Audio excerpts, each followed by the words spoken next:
1995年，朱茵對住傳媒鏡頭喊住承認同周星馳嘅3年地下情正式玩完。當時佢更加直白指出，分手全因為男方太過花心所致，令到輿論矛頭即刻直指啱啱合作拍完《大話西遊》嘅新人莫文蔚。但係雙方當年一直三緘其口，直到2008年，莫文蔚接受電視台訪問，先至親口承認同周星馳有過3年地下情。究竟當年呢段由劇組萌芽嘅感情，點樣避開狗仔隊大眾目光發展，牽涉幾多行業利益？而兩人最終又因為咩客觀價值觀分歧而分道揚鑣？呢段關係嘅起點要追溯翻去1994年，當時啱啱喺外國讀完書翻香港嘅莫文蔚，喺毫無預警之下收到周星馳嘅試鏡邀請。當年香港電影業正處於黃金盛世，大明星兼大導演絕對主宰住整個市場嘅選角生殺大權，投資方只會睇男主角個名嚟決定注資規模。當時周星馳正準備親自籌組星輝海外有限公司，並開拍籌備已久嘅賀歲大片《大話西遊》，極度需要未被本地電視台長約綁死，身上冇固定熒幕形象嘅新鮮面孔去打開內地龐大市場。兩人第一次見面嘅過程短到唔夠2分鐘，周星馳連眼都冇真正望過對方一眼，憑住幾句簡單交談就直接拍板叫莫文蔚簽約擔正做女主角白晶晶。呢種極速決定完全反映咗當年香港電影圈講求直覺同效率嘅商業常規。票房壓力之下，導演揀人更加睇重演員本身散發嘅獨特氣質同可塑性，而唔係荷里活嗰種繁文縟節嘅多輪試鏡程序。對一個啱啱入行毫無片場經驗嘅新人嚟講，能夠直接空降成為頂級巨製女主角同最高票房保證做對手戲，絕對係行業內極度罕見嘅超高起點，亦都為雙方日後喺事業同私人生活上嘅深度交集埋下咗最重要嘅歷史伏線。簽約之後，《大話西遊》劇組隨即移師去到寧夏銀川，進行長達3個月嘅封閉式實景拍攝。呢個與世隔絕嘅工作環境，為兩人建立交集提供咗最重要嘅地理基礎同時間空間。1994年返大陸拍攝大型合拍片嘅後勤支援設施非常落後，沙漠氣候環境極度惡劣，日夜溫差極大，迫使全體香港演員同幕後工作人員必須緊密生活喺埋一齊，互相照應。當時莫文蔚只係喺1993年出過一張銷量一般嘅粵語唱片，佢對周星馳嘅認知完全停留喺細個睇430穿梭機兒童節目主持嘅年代，完全唔知道對方已經進化成票房動輒過千萬嘅喜劇之王。呢個巨大嘅資訊落差反而成為咗莫文蔚最大嘅心理優勢，因為佢完全冇其他圈中人對住星爺嗰種敬畏、恐懼同逢迎嘅心理壓力。喺拍攝現場，佢完全唔驚對方，能夠以平起平坐嘅心態同呢位當紅票房霸主進行日常交流。呢種無知者無畏嘅平等互動模式，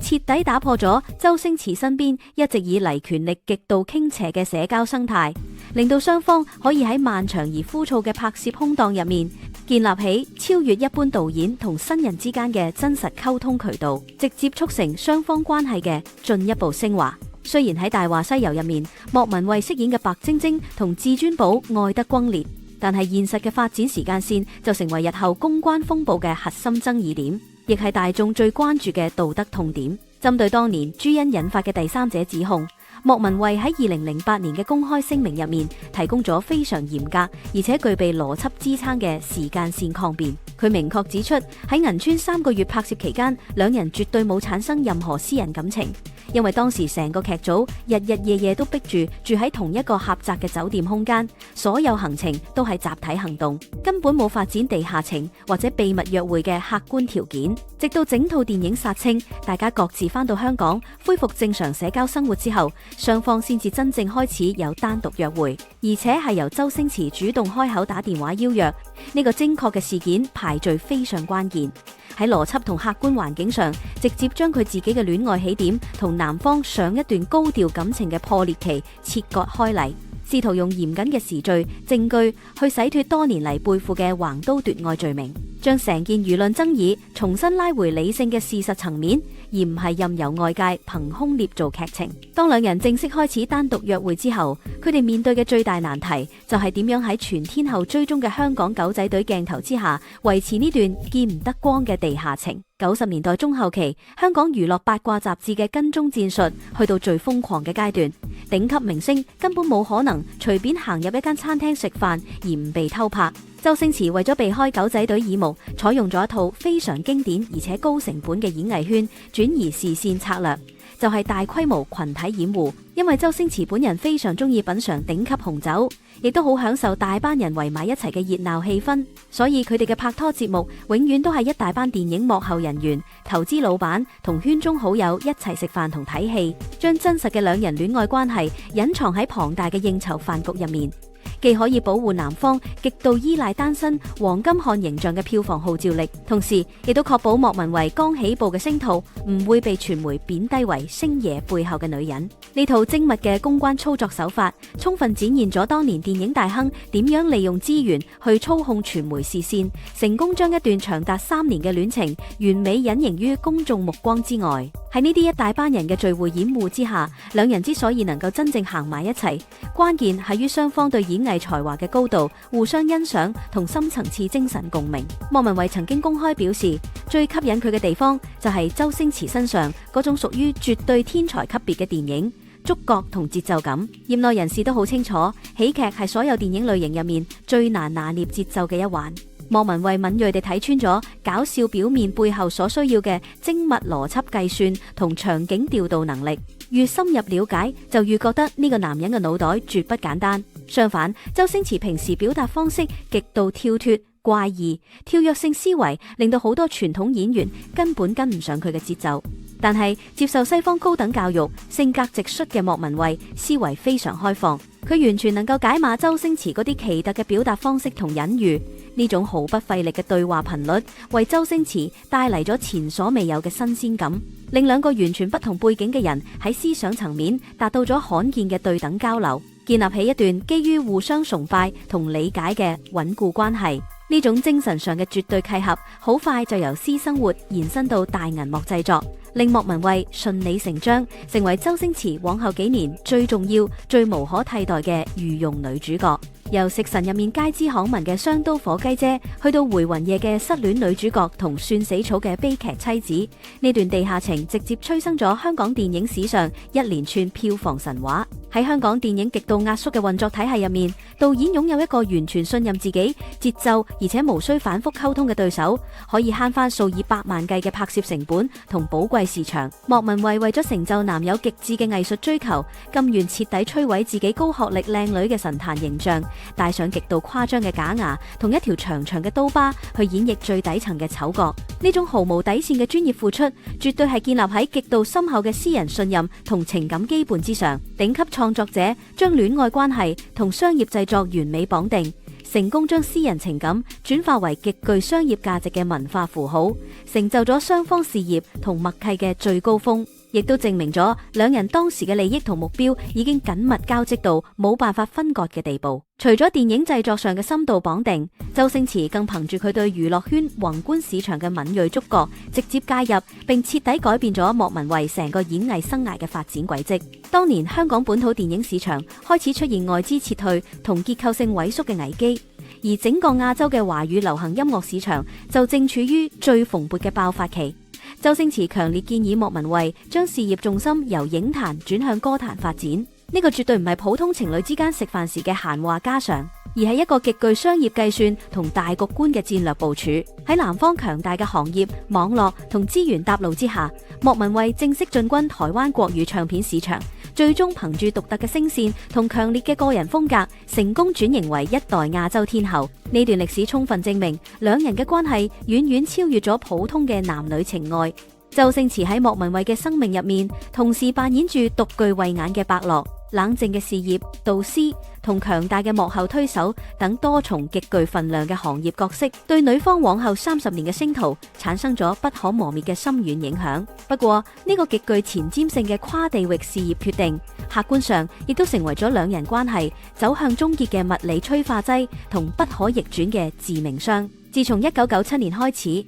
莫文蔚為咗全面開拓競爭激烈嘅台灣市場，必須長期逗留喺台北進行專輯錄音，仲要瘋狂跑遍全亞洲做極度密集式嘅電視同電台宣傳。喺同一時間，周星馳正處於建立個人電影帝國嘅搏殺期，日以繼夜留喺香港處理繁複嘅導演、編劇同監製行政工作。90年代末期嘅通訊科技非常局限，冇高清視像通話，亦冇即時通訊軟件。長期嘅地理分隔嚴重破壞咗雙方嘅溝通質量同情感連結。去到1998年，高強度嘅行程同聚少離多嘅殘酷現實，令到呢段維持咗3年嘅地下情出現冇辦法修補嘅結構性疲態。雙方都處於事業衝刺期，根本冇辦法放棄手頭上如日中天嘅項目去遷就對方嘅生活節奏。空間距離最終無情咁磨滅咗當初喺片場建立嘅親密連結，將感情推向冇辦法挽回嘅冰點。空間距離固然係壓垮駱駝嘅最後一根稻草，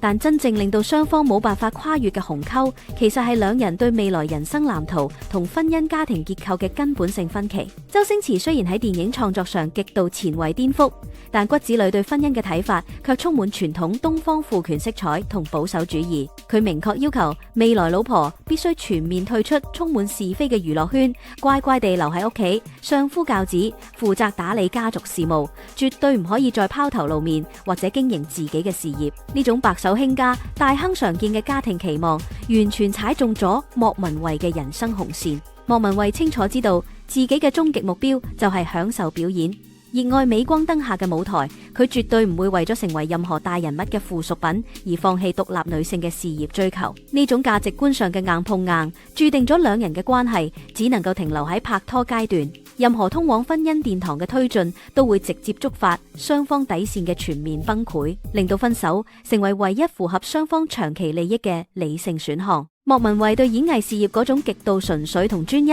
亦都完全反映喺佢對待私人感情生活嘅嚴格要求上面。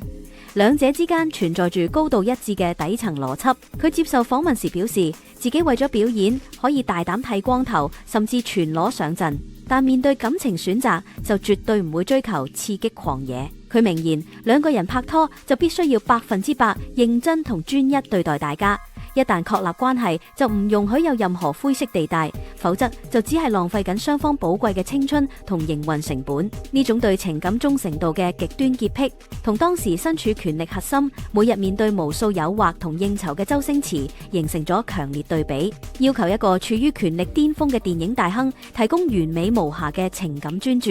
喺當年充滿利益交換同潛規則嘅娛樂圈生態入面，幾乎係一個不可能完成嘅任務。呢個巨大嘅期望落差，進一步加速咗關係嘅瓦解，迫使莫文蔚及早抽身止蝕，避免泥足深陷。事實上，身為當時香港影壇最具票房統治力嘅男星，周星馳身邊無日無之嘅緋聞，亦為呢段關係帶嚟咗冇辦法負荷嘅巨大負面能量。莫文蔚喺電視訪問入面直言不諱，指出對方緋聞實在太多，每一次有新戲開拍，傳媒就會瘋狂炒作男主角同各路女星嘅花邊新聞，製造連串假象。作為地下女友，莫文蔚不單止要應付自己繁重嘅工作日程，仲要時刻承受呢啲公關風暴帶嚟嘅心理壓力同信任危機。喺高度競爭嘅娛樂產業入面，藝人需要保持極高嘅情緒穩定性去應付高強度演出，處理另一半無窮無盡嘅花邊新聞，變成咗一項極度消耗心神嘅額外行政負擔。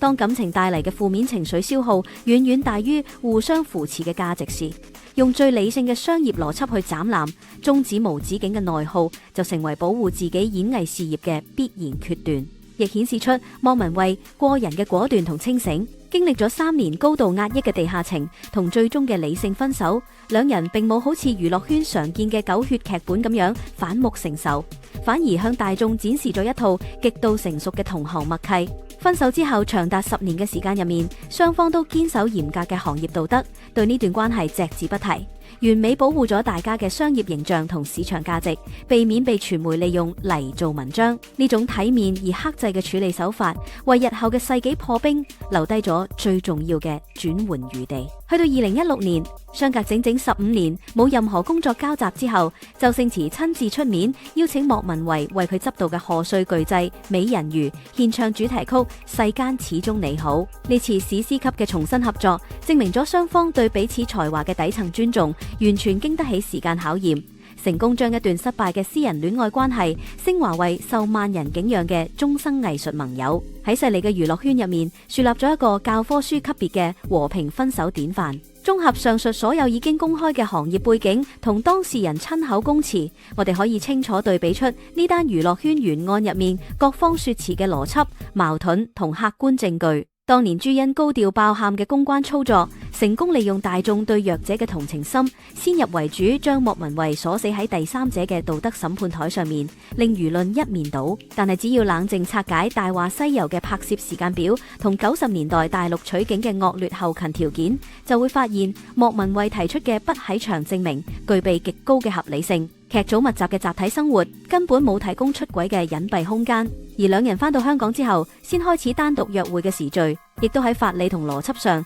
徹底斬斷咗重疊期嘅嚴厲指控。傳媒多年嚟盲目將戲劇角色嘅感情糾葛強行套用落真實生活度，完全忽略咗電影製作背後刻板同嚴苛嘅工業流程，令到一件本來有跡可尋嘅行業事件被無限放大成冇辦法查證嘅八卦傳說。抽絲剝繭，分析到最後，針對莫文蔚同周星馳究竟有冇過一段情呢個核心問題，事實數據已經俾咗毫無懸念嘅肯定答案。呢段為期3年，由1995年橫跨到1998年嘅地下戀情，確實由男方主動展開，經歷過互相欣賞才華嘅事業蜜月期，最終因為女方堅拒放棄事業，迎合傳統家庭觀念而和平落幕。至於呢段感情確切萌芽嘅準確日子，以及同男方上一段感情結束嘅時間點之間，到底有冇出現過幾多日嘅技術性重疊，雙方各執一詞，注定成為一宗永遠冇單一答案嘅歷史羅生門。拋開所有道德批判，